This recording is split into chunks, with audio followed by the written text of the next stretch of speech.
In what is now being described as one of the most unfiltered interviews in The Late Show's history, legendary actor Robert De Niro shocked audiences worldwide by exposing what really happened behind the scenes at the Invictus Games 2025 closing ceremony. Speaking candidly, De Niro didn't hold back, as he described a moment that many in attendance found cringeworthy, a moment when Prince Harry, instead of focusing on the heroic athletes and veterans, turned the event into what De Niro bluntly called the Prince Harry Show. The audience in the studio was stunned, while social media erupted in debates and discussions about the Duke of Sussex's behavior at the event. What was supposed to be an inspirational night of celebrating resilience and courage turned into an awkward spectacle that left many questioning Harry's priorities. Was this yet another example of Harry making everything about himself? According to De Niro, the answer was a resounding yes. As The Late Show host welcomed De Niro and casually asked about his experience at the Invictus Games 2025, the veteran actor smirked and shook his head before delivering a response that no one saw coming. "Look, I love the games. I love what they stand for. But let's be honest, Harry. He made it all about himself." The audience chuckled nervously, sensing they were about to get something raw and unfiltered. The host, clearly intrigued, leaned in, urging De Niro to elaborate. "You've got these incredible veterans there, people who've been through hell and back. And what does Harry do? He gets up there, and instead of focusing on them, he starts talking about his own struggles." De Niro paused for effect before imitating Harry's dramatic tone. "I too know what it's like to fight a battle. My battle has been with the media, with my family, with the public not understanding me." The audience erupted in laughter, but De Niro wasn't done. "I'm sitting there thinking, buddy, this isn't your therapy session.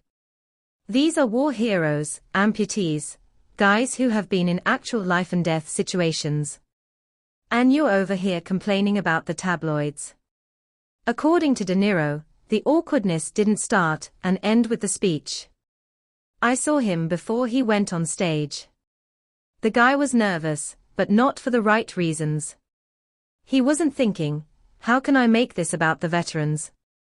He was thinking, will they clap for me as loud as they did for that guy before me?"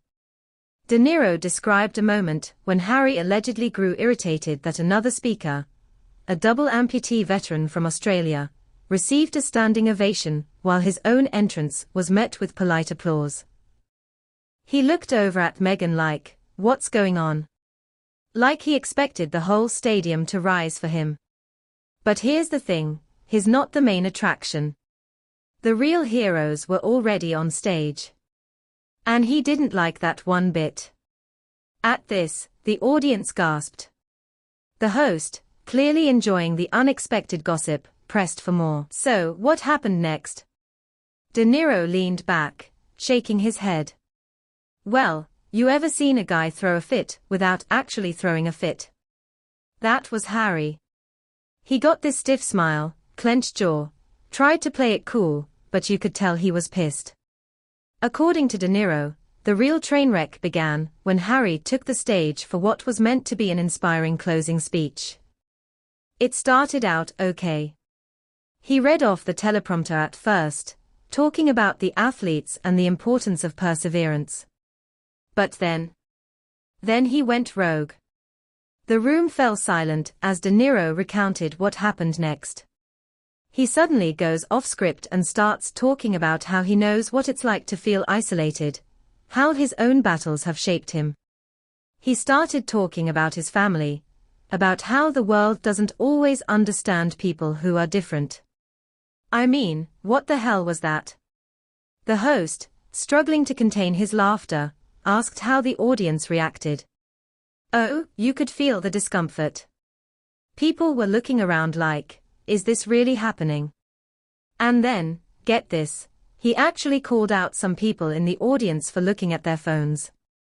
He said, "I hope what I'm saying is important enough for you." Imagine that. You're at an event to honor veterans, and this guy thinks people should be hanging on his every word about his personal struggles with fame. The audience groaned at the sheer absurdity of it all.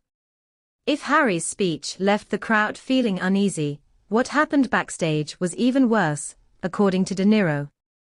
I was backstage when it was all over, and you could feel the tension. People were being polite, but you could tell they were uncomfortable. Then, this is the best part, someone joked that maybe next year, the speech should focus more on the athletes and not, childhood trauma. The audience erupted in laughter, but De Niro wasn't done. Harry overheard it, and man, you'd think someone had insulted the Queen. His face turned red, he muttered something about not being appreciated, and then he stormed off like a diva. Full tantrum mode. Meghan had to run after him. The host could barely contain himself, laughing along with the audience. So, let me get this straight, he threw a fit, because people weren't focused on him enough. De Niro nodded. Bingo. He wants to be the hero in every story. But this wasn't his story to tell. Imagine making an event about wounded veterans all about yourself. De Niro is right, Harry is out of touch. How did Harry not realize that veterans, actual warriors, wouldn't be impressed by his battle with tabloids?